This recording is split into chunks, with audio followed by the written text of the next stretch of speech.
Assalamualaikum warahmatullahi wabarakatuh. Selamat datang di video pembelajaran urologi. Kami, Presiden PSPDS Urologi FKUB RSSA, kali ini akan membahas tentang hidrokel. Video pembelajaran ini dibimbing oleh guru kami, Dr. Besut Daryanto, spesialis bedah spesialis urologi konsultan, dan Dr. Pradana Nur Hadi, spesialis urologi konsultan. Hidrokel adalah penumpukan cairan yang berlebihan di antara lapisan tunika vaginalis paretalis dan visceralis di sekitar testis. Hidrokel disebabkan oleh ketidakseimbangan produksi cairan dan reabsorpsi sistem limfatik di skrotum. Pada bayi baru lahir, hidrokel disebabkan karena belum sempurnanya penutupan prosesus vaginalis, menyebabkan aliran cairan peritoneum melewati prosesus vaginalis ke dalam skrotum.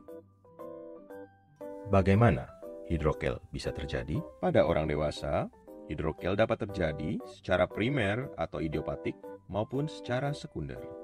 Penyebab sekunder hidrokel pada orang dewasa dapat terjadi karena adanya tumor, infeksi, atau trauma.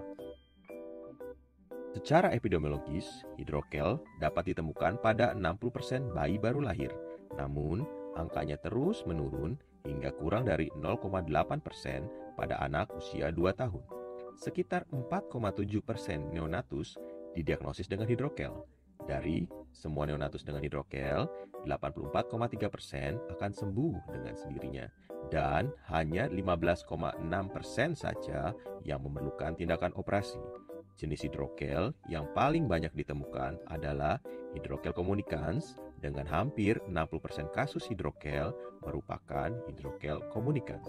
Kelahiran prematur berkaitan dengan angka kejadian hidrokel kongenital yang tinggi, di mana 28,1% bayi dengan hidrokel lahir secara preterm, tetapi angka kesembuhan spontannya juga tinggi. Hidrokel ditandai dengan adanya benjolan di kantung skrotum yang tidak nyeri. Pada pemeriksaan fisik akan didapatkan benjolan di kantong skrotum yang berisi cairan dan pada penerawangan menunjukkan transiluminasi positif. Tidak ada pemeriksaan laboratorium khusus untuk kasus hidrokel. Ultrasonografi dilakukan hanya bila ada keraguan dalam penegakan diagnosis hidrokel. Secara klinis, hidrokel dibedakan menjadi hidrokel communicans dan hidrokel non-communicans. Hidrokel non-communicans sendiri dapat dibagi menjadi hidrokel testis dan hidrokel funiculus. Pada hidrokel testis, kantung hidrokel seolah-olah mengelilingi testis sehingga testis tidak dapat diraba. Besar kantung hidrokel pada hidrokel testis tidak berubah sepanjang hari. Pada hidrokel funiculus, kantung hidrokel berada di sebelah radial dari testis, sehingga testis dapat diraba dan berada di luar kantung hidrokel. Sama seperti hidrokel testis, besar kantung hidrokel funiculus tidak berubah sepanjang hari. Pada hidrokel communicans, terdapat hubungan antara prosesus vaginalis dengan rongga peritoneum. Kantung hidrokel pada hidrokel communicans terpisah dari testis dan dapat menghilang saat istirahat. Terapi dari hidrokel dapat berupa konservatif dan tindakan operasi. Terapi operasi hidrokel pada bayi ditunggu hingga anak mencapai usia 1-2 tahun karena hidrokel pada bayi biasanya dapat sembuh sendiri.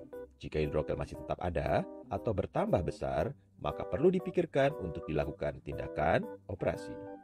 Terdapat beberapa indikasi untuk dilakukan tindakan operasi pada hidrokel, antara lain hidrokel kongenital yang tidak membaik sampai usia 2 tahun, hidrokel non-communicans yang muncul pada usia lebih dari 1 tahun, rasa tidak nyaman, dan hidrokel membesar, serta adanya infeksi sekunder.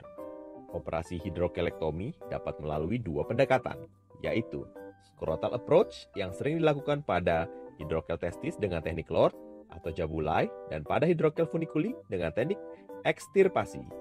Yang kedua adalah inguinal approach yang sering digunakan untuk hidrokel communicans pada pasien anak. Hidrokel yang cukup besar mudah mengalami trauma dan bisa menekan pembuluh darah yang menuju testis sehingga menimbulkan atrofi testis. Komplikasi lainnya dari hidrokel antara lain iskemik testis, hematoma skrotum, dan infeksi. Demikian video pembelajaran urologi dengan topik hidrokel. Semoga video ini bermanfaat dan sampai jumpa di video pembelajaran lainnya.